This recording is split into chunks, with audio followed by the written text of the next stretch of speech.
Հիգիենիկ եւ հակահամաճարակային տեսչությունում նշում են, կառավարության համապատասխան որոշմամբ մինչեւ 70 միլիոն շրջանառություն ունեցող օբյեկտներում ստուգումներ չեն կատարվում։ Այնուամենայնիվ ստուգումներ եւ ուսումնասիրություններ նախակրթարաններում իրականացվում են, սակայն սննդի որակի եւ պահպանման ժամկետների խնդրին չեն անդրադառնում։ 5-րդ նախակրթարանի տնօրեն Արևիկ Սահակյանը մեծ զրույցում նշեց, որ ստուգումները պարբերական բնույթ չեն կրում։ Ստուգումները կան հաջող չեն կատարվում, բայց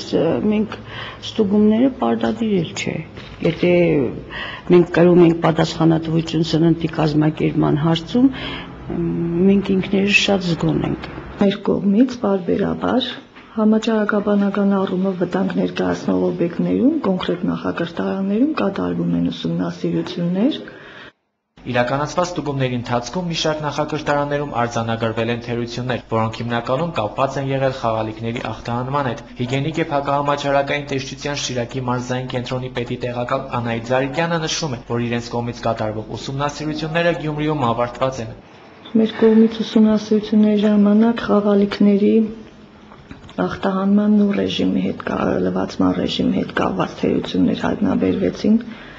Նախակրթարաններում, ասենք, որ նորմատիվներով, սանիտարահիգիենիկ նորմերով պահանջվում է ամեն օր կատարել լվացումը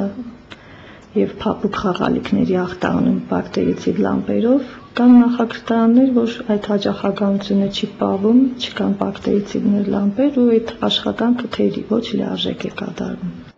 Նախակրթարաններում սննդի որակի, ինչպես նաև պահպանման ժամկետների հարցը փորձում են լուծել տնօրենները, եւ ինչպես իրենք են նշում, օրվա գնացը նույն օրն էլ մատուցում են երեխաներին։ Եվ այս դեպքում հարց է առաջանում, ով կհամարվի պատասխանատու, եթե ինֆեկցիոն հիվանդություն գրանցվի, քանի որ Գյումրիի նախակրթարաններից մեկում այս տարի արդեն նման նախադեպ եղել է։ Բայլակ Ֆարադյան, Գուրգեն Գինոսյան, Գալանյուս։